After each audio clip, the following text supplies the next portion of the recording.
Hello, everyone, and welcome to Old Nerd, New Tricks. This is a brand new show.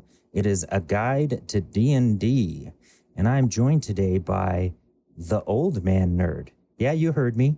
I'm the Man Nerd. This is the Old Man Nerd. He's my dad. How's it going, Carl? Or Dad? I'm doing fantastic. So want to know how I got all nerdy? Well, you just have to talk to this guy right here. So today we are going to start a series of these episodes where we talk about how to play D&D. And since my dad's never played D&D, it's a perfect person to start with. So to start out, I'm going to talk about the history of D&D. So in the 60s, the creators of Dungeons & Dragons played war games. They were tabletop army versus army type games. Then they started creating wargaming clubs where they would get people together, and then they'd have even a convention that they made. In the early 70s, Gary Gygax and Jeff Perrin created their own medieval fantasy war game, and that was called Chainmail. Eventually, there was a fantasy supplement that they added to the rules that kind of added Tolkien fantasy style stuff. This would add fantasy creatures and items.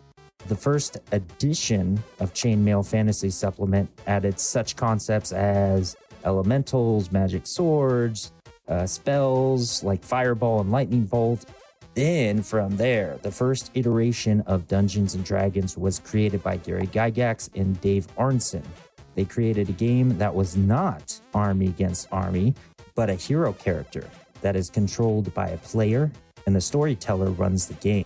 The game got published in 1974, then became a phenomenon with the newest version in 1977. There have been several versions of this game since, as everybody knows, and then the newest one as of now is D&D 5th edition. Now that we know the history, all right, Dad, Old Man Nerd, what is D&D to you? What do you think D&D is? Well, I think it's basically the cornerstone that most of these video role-playing games, or a lot of them were based on. They're all, you play the hero in the video game, and you build up your skills and your arsenal of weapons, and you go off and save the world. That's what I think D&D is the grandfather of all of that. I'm sure that most of the game creators probably played D&D. It didn't come along until I was 2 years out of high school and already working. So otherwise, I'm sure, I would have been into it. But then later, the video games came, and that's where I got into it. Oh, yeah. I think you're right. Yeah, a lot of those fantasy games definitely, they had to have been influenced by Dungeons & Dragons in one way or another, even if the creators didn't play. Absolutely. One question, since you said that you were just out of high school when it came out, what was was it like a widespread thing? Did you know about it, or was it just years later before you even heard about it? Well, I mean, it came out, as you said, in 74. And I really had heard nothing about it. I mean, I was reading all kinds of, like the Dragon Riders of Pern and all of these fantasy novels. There weren't really any sophisticated video games at that time. I had Pong, but Yep. I don't think it came onto my radar until the 80s, and some neighbor kids and stuff were starting to play it. I don't think most kids get into it until, middle school or high school. Yeah. That's when I really started to hear about it.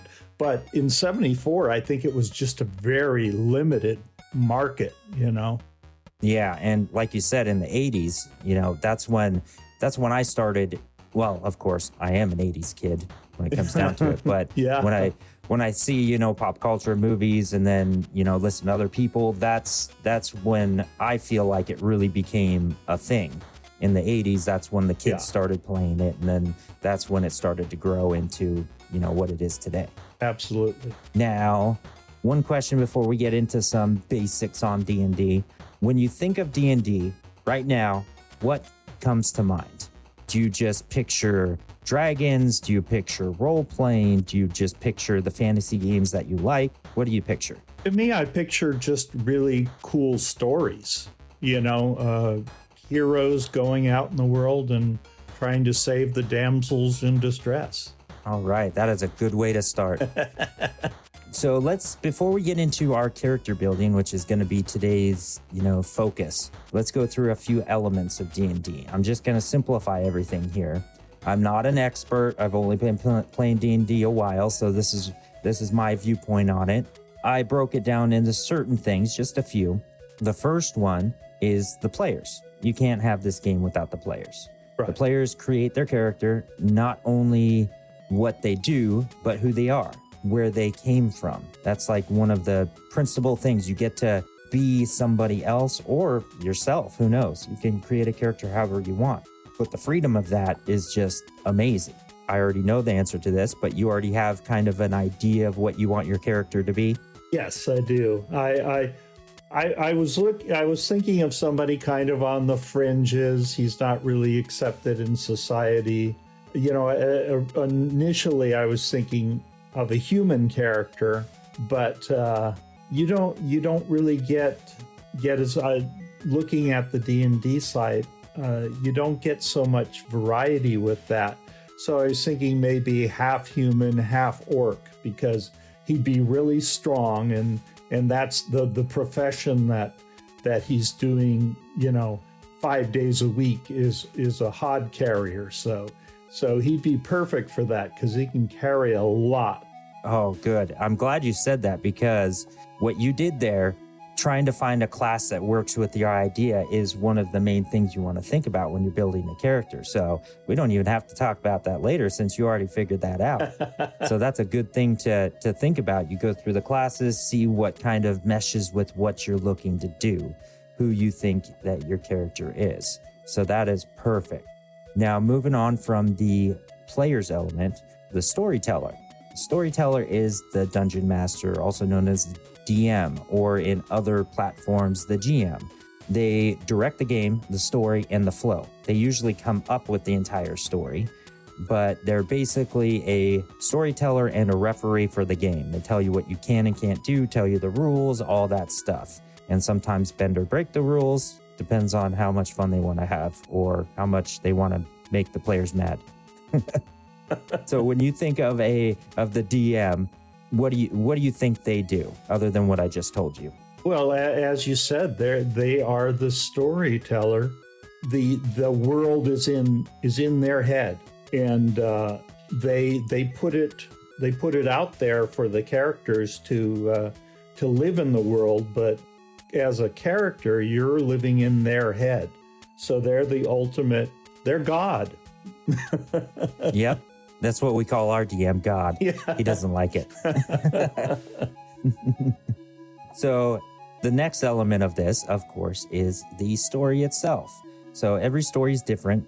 The DM typically comes up with that, but that doesn't mean that he came up with the whole thing. Even the DM can be surprised by what happens. What actually happens is not only up to the DM. The players play a significant role in how things turn out. And that's all depending on their choices and how they interpret things.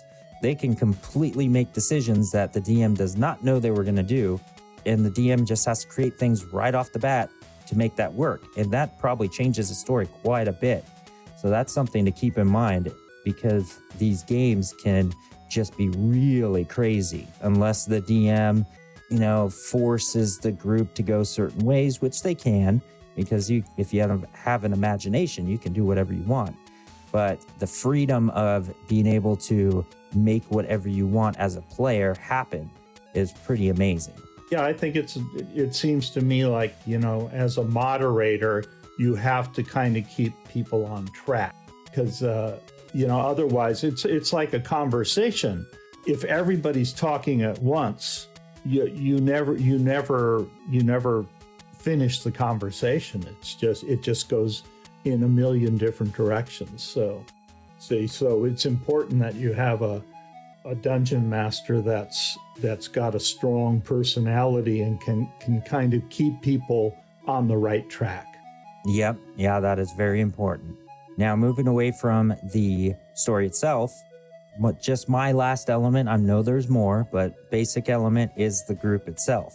Now, when you get a group of people together, that can be a little bit hectic, trying to get everybody to work together. And a part of this that works really well is if you have people in a group that choose characters that really work with their personality, their real personality. Or they're just really good at role playing. But for first timers, I'd say pick a character that works with how you think or how you feel like you think, and create something that you know that you can just inherently just roll with. And I think that's very important to start with, because that makes it fun for everybody if they have their different personalities, their different ways of thinking that they put into their characters, and then you can just mesh together pretty well. Other than, trying to be something you're not, if you're not really good at role playing, that could be a little bit hard. Makes sense. Okay, so now we're going to get to the good stuff. So we got the elements: player, storyteller, story itself, and the group. Now we're going to get into building a character. If everybody would like to follow along with us, we're going to be using D&D Beyond's character creator. So if you go to D&D Beyond and create a profile, then from there you can click on collections and then click on my characters. And then on the upper right hand side, there is a black square that says create a character. So that's where we're going to start. All right. Are you ready to do this, old man nerd? Yeah, I'm on the page. Okay. So now it gives you different options here: standard, quick build, randomize. Quick build will just give you a random first level character. And you can, create a few things there. And then you can randomize a character completely if you want, but we're going to build this one from scratch. So go ahead and click on standard, and you won't need the show text help. But if you're new to this and you want a little bit more help on what things mean, then go ahead and click that box so it can give you some tips. I've got you, so I don't need that box. Yep. Okay, so now we're in character preferences here. So this is where the content sources are. So go ahead and just click everything on. So homebrew content, Critical Role, which is a very popular D&D podcast, video type show. They're probably the biggest D&D real play show that's out there right now. Then playtest content, Magic the Gathering, Eberron. They even have Rick and Morty. Do I want to click on non-core. Yeah, just click on everything. We're going to have everything available. Got it. And on this site, you don't start with everything. You do have to buy books to get certain content from certain books, because that's just how this works. There's a lot of content in D&D. So you'll just start out with the basic stuff here. And then you can build on what you want. And then one cool thing about this whole platform is, let's say I create a campaign and then I invite you to it. You can create a character in that campaign and I can share my resources with you, so you can actually build a character with everything I already have. So that's a cool feature that this has. All right, so moving on, we're just going to keep everything the way it is. So hit point type fixed. We don't really need to discuss any of this stuff in detail. We're just building the character. We'll talk about all that stuff in another episode in a little bit more detail. Did I want to add optional features at all? Yeah, you can. Yeah, let's go ahead and customize your origin, add class features, because that's something pretty new and it's kind of fun. And then under encumbrance type, let's do no encumbrance. So we don't want to. Eventually, in some campaigns, it's nice to, the more things you carry, the slower you are type of thing, but we're not even going to worry about that. I hate that in video games. I hate those load limits. Yep. Okay, so now you're going to go to the blue arrow to the right and go to next. Got it. You're going to go over to the next page. So this is where we're going to choose the race. Now, that's what you talked about earlier. You decided on a half orc to kind of go with what you were going for.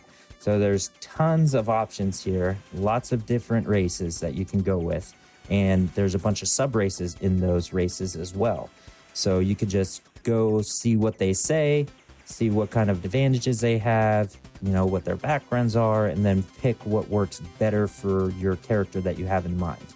So let's go ahead and pick a half-orc. So it's going to tell you a little bit about the half-orc here. Okay, let's choose the race. Hit it. Okay, so now let's go to, okay, so this is kind of a newer feature here. You see racial traits there, where the green line is under it? It's right under half-orc's detail page, right above dark vision. Yeah, I'm on there now. Okay, so click Origin Manager just to the right of that. So we're going to do a few things here. All right, so now you see replacement traits? I'm on the, yes, I'm there. Okay, so now we're going to click on Origin Ability Score Increase, and then Origin Proficiency and Origin Languages. So those are going to be options that we're going to have. Okay. Okay, now we're going to click on Next. So now this is where you choose not just your race, but your class. So you're going to choose what kind of specialty you have. So you said you want him to be like a strong fighter. You can pick from these ones, you can pick a lot of things that make them fighters, but the main fighters are going to be a barbarian, which is what I'm thinking for what your character idea is. You can also just be a plain fighter. A monk is more of a martial artist. A paladin is really strong, but more like a, how could I say it? A religion-based fighter. Right. They fight for something good. They fight for the good. And then that's about it in the straight fighter classes. Yeah, I'm just, my idea for him is, he's basically a beginner, he's got a job, he lives in town. As I said, he's a hod carrier, so he carries mortar and stuff for masons. But he's a total beginner. He wants to belong, he wants to be accepted, so he wants to start helping people, going out and doing good deeds for people. So okay, I'm not sure he'd be a barbarian because he wants to fit in with the human. Maybe just a fighter. Now, one question: does he have a temper issue?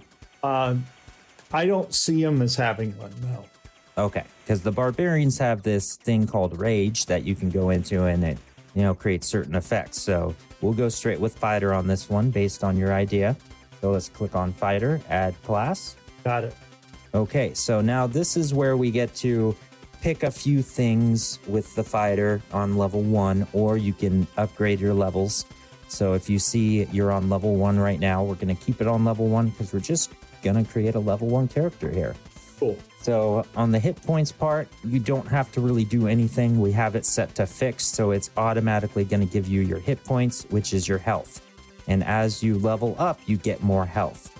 So when you get hit, it takes a certain amount of hit points away. And then when you run out of hit points, you're unconscious.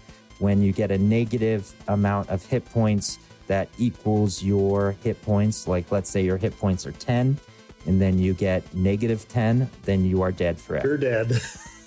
Yep. Okay, so now we have some choices to make here. So we can click on proficiencies. So let's do that. So this is where we can see what you're good at. Okay. We can kind of pick what you're good at. So what are you thinking for him? You told me before he's kind of clumsy, so he probably wouldn't be good at acrobatics or athletics, correct? Right. Yeah. I see him as just sheer power, so with a pole axe or a mace, something heavy. So if he does hit you, you're down, but he doesn't always hit you. Okay, so let's talk about this now.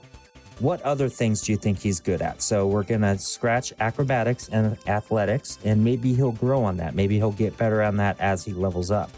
But right now our choices are animal handling, history, insight, intimidation, perception, and survival. I'm thinking animal handling because, he lives in I see him as like having to sleep in the barn with the horses and the pigs. That's where he's grown. Okay. He's grown up with animals. Now, for the second one, what's his second one? I'm thinking survival or perception, but more survival for me. He seems like somebody that can take care of himself. Yeah, that sounds. Yeah, I would think so. I mean, I see him as somebody who's really just really wants to do good, and he never gives up. Okay. So now what these things are going to do is when you're playing the game, you're going to have certain proficiency. So when you roll certain things, it's going to give you a bonus. Let's say you're trying to tame a horse to ride it or something. That animal handling is going to come in handy. Let's say you're in a forest and you're trying to find an animal. Survival is going to really boost that. Okay. That's going to help. Or making a fire or something like that. So that stuff's going to come in handy for those situations. Now we're getting to some fun stuff. So let's go to fighting style. Got it? All right. Pick what kind of fighting style you're proficient at. Options are archery, blind fighting, defense, dueling, great weapon fighting, interception, protection, superior technique, thrown weapon, two-weapon fighting, or unarmed fighting. So since you said a mace, I'm thinking great weapon fighting. Yeah, I think, because he's all strength, Yeah, so he'll be good with the big heavy weapons. Cool. Okay. So now you can just see one other thing that you have on level 1 is second wind. You have a limited well of stamina that you can draw on to protect yourself from harm. On your turn, you can use a bonus action to regain hit points equal to 1d10 plus your fighter's level. Once you use this feature, you must finish a short or long rest before you can use it again. Now that really comes in handy, especially at the lower levels here, where you don't have much hit points.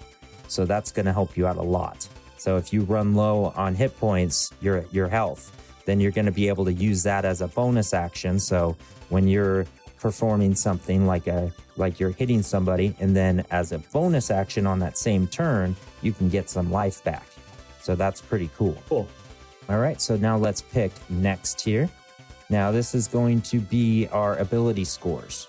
So on this, to make it easy, I typically go to the choose a generation method drop-down menu, and then let's go with the point buy system. So this gives you a certain amount of points to put towards what the abilities, the strength, dexterity, constitution, intelligence, wisdom, charisma. So this is where people will start wanting to have their character more efficient in what they're building it for. So eventually you'll want to learn what classes use certain ability scores to make them better. So like certain magical classes, it's charisma. Certain magical classes, it's wisdom that you want to really have high scores on. On you, since you're a fighter, you typically would want to, be dexterous and have a lot of strength and constitution. And all the other stuff really, you don't really need. So let's go ahead and start getting you some points here. So what do you think is going to be his strongest trait? The strength, like you were saying? Yeah, I think so. Strength and constitution are going to be... So let's go ahead, and a lot of people don't like to min-max these things, but when you're trying to make your character the best it can be, I did build a character just blindly knowing what to do, my first character, and it turned out later in a campaign to kind of hinder what I can do a bit. So I do want to max you out on certain things because that'll help you out for what your character is, make him more proficient. So let's max him out on strength. How do I... And then constitution. So 15 on each. How do I do that? So the drop-down menu on strength, click it, and then go to 15. And then constitution, let's see how many points we have left. So we don't have many left. So we're probably going to want to... You're going to want to be dexterous. So let's put some points in there. So pick how many points you want to put in there, and then the rest of everything else. Yeah, I would like him to have a little charisma, because I see him as a really kind of a nice guy for an orc, But okay. Okay, so on dexterity, I see him as kind of really clumsy because he's just starting out. Okay, then you might want to keep that low. And trying to get the dexterity up later on is going to be hard, though, just so you know. So getting certain ability scores up later gets a little bit rough to do because you can only do certain things like that every so many levels. So just keep that in mind. So maybe 3 points. Yeah, probably definitely give him a little bit of dexterity. And then you could just throw the rest over to charisma if you'd like. Well, I haven't given him any constitution yet. Yeah, go ahead and max out the constitution because we want him to be strong. Okay, yeah, and intelligence and wisdom, I don't think that's a thing for him. So we'll go. The rest will be charisma. So. Okay, so you're doing 3 points on dexterity, and then how many points on charisma? On charisma, I'd say the rest of them. So we've got 6 left. So you got 1 point left. So you can put it anywhere you want. You can only put in intelligence or wisdom, actually. Right. Yeah. I'm gonna put it in intelligence. Or you can give one more to dexterity, actually. So that is up to you. Yeah, I think I'll add a little intelligence. Okay, so 9 to intelligence. So he's 15 strength, 11 dexterity, 15 constitution, 9 intelligence, no wisdom. He's 8, and charisma 13. Okay, that sounds good. All right, so now we're going to hit next. Got it. And this is where we start to get a little perks from your background. So let's choose your background. I don't see him as an acolyte. I don't see him as a criminal spy from what you said. Sounds like maybe he's not a soldier since you feel like he's just beginning. On this one, not a sage, not a noble, not an investigator, not a haunted one. I think the best thing for him might be folk hero. That's he's trying to help. Yeah, that's what I was looking at. That's what he wants to be. Yeah, because he wants to be accepted. Okay, so now we can choose some skills here, so we can kind of add on to what you think he's really good at. So go ahead and pick 2 skills, so 1 on each drop-down menu, and tell me why. What would performance be? Performance, that could be more like certain things like if you were a bard and putting on a performance when you're growing up to sing, or you're, doing something like that. Or, sometimes they could say performance or deception depending on what you're trying to do. But yeah, it would be something like that. Nature for one. What would that constitute? So typically nature is usually with people that, are good with nature things, like if they want to be good with animals, which you already have animal handling, so that'll help with that in a way. So you can kind of know in times if what animals are what or what plants are what, certain things like that. And since you're good at survival, that'll probably be a good one. I think like for what you're going for. Herbalism or something, you know what works for. You can help your crew with medicinal problems. Yeah, and since you're not going for a healer class, so typically if you're going for healer class or anything like that, you'd want to be like a druid, something like that, or even clerics can have some nature stuff. But normally in like a fighter situation, they'd want to have like acrobatics or athletics or something like that. But you're not going for just the strong fighter type. You want him to have some depth. So let's go ahead and throw that nature in there for sure. Okay. Now, on my second skill, do I have the same choices? Yes, but nature is no longer in there. Well, I see him as athletic, because he's... Okay. So that would help his scores for sure. So since you are trying to help out with, certain dexterity things, it would probably be good to put some athletics there.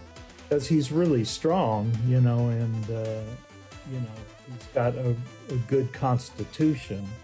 Just not as coordinated as you would think. He's a little bit clumsy. He hasn't grown up learning how to fight. Okay, and that's something you can build on. You can build on that dexterity. Okay, so let's see. So you said, so what would he have on him? Mason's tools. There's all sorts of things. He's Mason's a hod carrier, so they build houses with bricks and things like that. Now we made those choices. Now we get to see a few things that you get here. So you get rustic hospitality. Since you come from the ranks of the common folk, you fit in among them with ease. You can find a place to hide, rest, or recuperate among other commoners, unless you have shown yourself to be a danger to them. They will shield you from the law or anyone else searching for you, though they will not risk their lives for you. So you kind of get an advantage when you're among the common folk. Good. All right, so suggested characteristics. You can do this on your own time. These kind of give you personality traits to think about. You can build your character however you want, and you don't even have to add this in. But sometimes, having these little ideas kind of help, like personality traits, ideals, bonds, flaws, that sort of thing. It kind of helps you build them more right off the bat. So you can do that on your spare time if you'd like. Now let's go to some character details. So alignment. So this is where you get to pick evil, neutral, good, in between all of those. So you're thinking he's more good than anything. So he would probably be lawful good, unless he kind of goes away from the norm and he's trying to do good, but he doesn't really follow the law. Then we can go chaotic good. No, I think he wants to fit in, so he's gonna do it the right way, unless that doesn't work. He's always gonna try and do it the legal. All right, and then from here, there are so many deities in D&D. So you can pick whatever you want as a faith. You don't have to have one right off the bat. You can figure that out later, or you don't have to have one. That's up to you. Certain classes, certain races, it really helps if you do, because that really helps concrete your background or where you're going. Like my first character, I was a sorcerer, and then I multi-classed into a cleric so I can have healing powers. And I just took one level of it, but I had to pick a deity. And I picked Saloon. That really was cool with the story, especially the DM making it work, and it was just some awesome moments because of that. So that's something to think about later. Is there a place where you can research the religions and stuff? Because he'd either have like whatever the orc believe in, or he'd pick up some human religion. Oh yeah, and there's tons. All you have to do is go on plenty of D&D sites. I believe even D&D Beyond has a lot of this stuff on here. But what I did for me is I kind of had the idea of what I wanted to look for. I wanted to look for like a female god. So I found Saloon. She's the goddess of the moon, and kind of went from there. But there's so many. There's even orc gods. So you can just do some research on that and see what works better for you. Cool. Or works the best for you. So lifestyle. This is not wealthy. No. Is he poor or is he modest? Well, I'd say modest, because he has a job and he's good at it because he's so strong. It's all about carrying. And then this is where we're gonna put in some physical characteristics. Now you can change this later if you want, or you can just leave it for later. But you can put in some hair, skin, eyes, height, weight, age, gender, all that stuff. Okay. So did you want to do that now, or just think about it later? Well, yeah, I'd need to figure out what, since he's half human, half orc, what that would mean in size, He'd size. Be pretty big. He's big, pretty big compared much to a bigger human. than a human, but not as big as an orc. Okay. All right, so let's move on from that. And then you could just do gender male then, since that's what I'm guessing you're thinking. Oh, yeah. Still young, but I'll need to research how long orcs live. Yeah, I don't know that offhand. Yeah, there's certain races that live very, very long. Okay, so from there, we got some personal characteristics you could put in there. The personality traits, ideals, bonds, all that stuff we talked about. We don't have to worry about that now. Sometimes you like to just go with the flow and play with the character and figure out those things as you go. Sounds like me. Okay, so let's click the next button. Got it.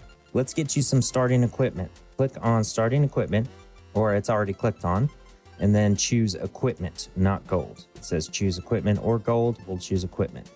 I feel like he would probably have tried to accumulate some kind of fighting gear. Mhm. So I don't see him as an archer, maybe chainmail. Okay, so chainmail. Got it. And then do you want a bigger weapon and a shield or 2 weapons? I see him as he's fighting with two-handed, so he probably won't have a shield. Okay. So let's choose some weapons here.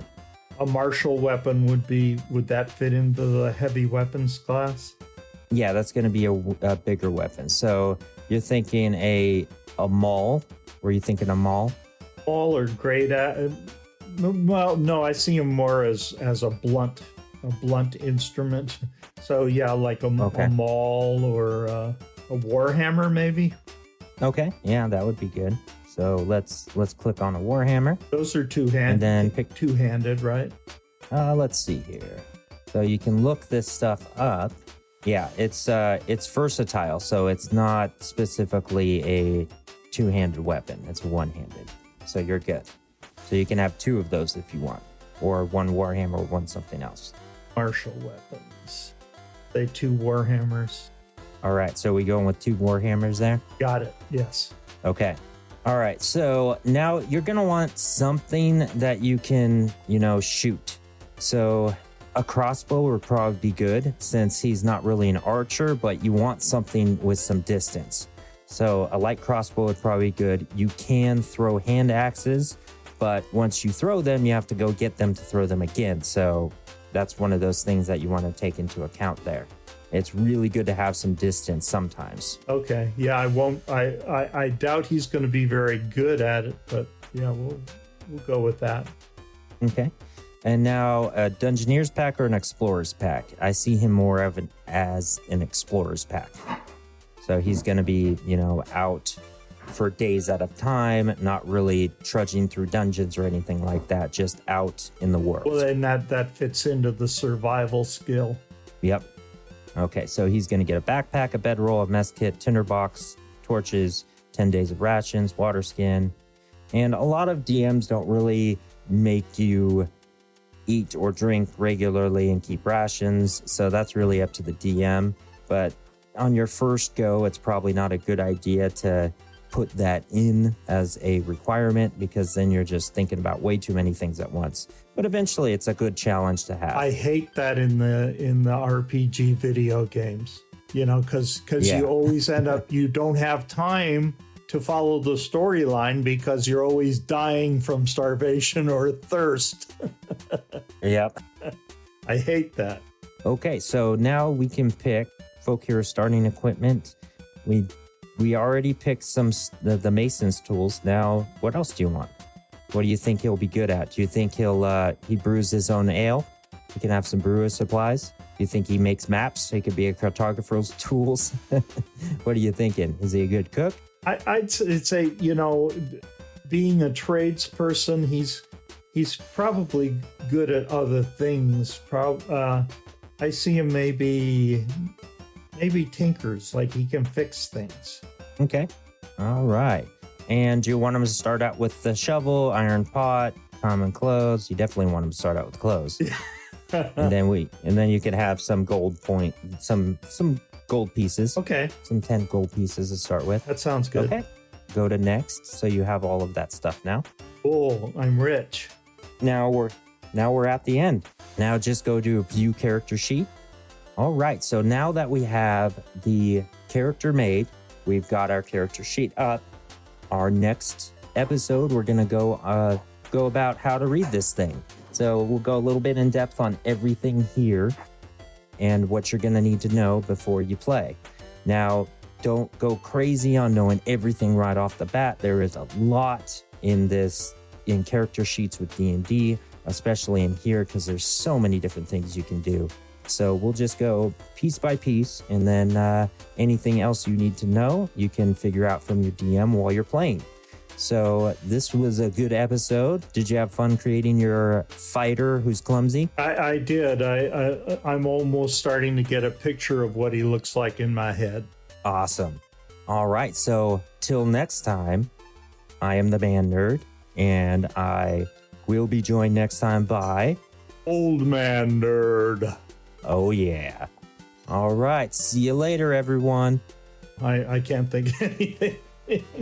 Oh, there it is. That's it. I can't think of anything. Perfect. That's perfect. See you later.